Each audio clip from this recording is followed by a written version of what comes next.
Angela? இதோட 10 தடவை சொல்லிட்டா சந்தோஷ், இந்த ஒயிட் ட்ரெஸ்ல ஏஞ்சல் மாதிரி இருக்கேன்னு.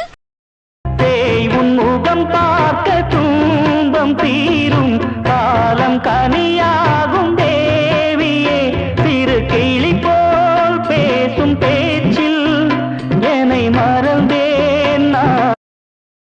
எந்தன் வாழ்க்கையின் அர்த்தம் சொல்ல பூக்களின் வண்ணம் கொண்டு பிறந்த மகளே. ப்ராமிஸ்?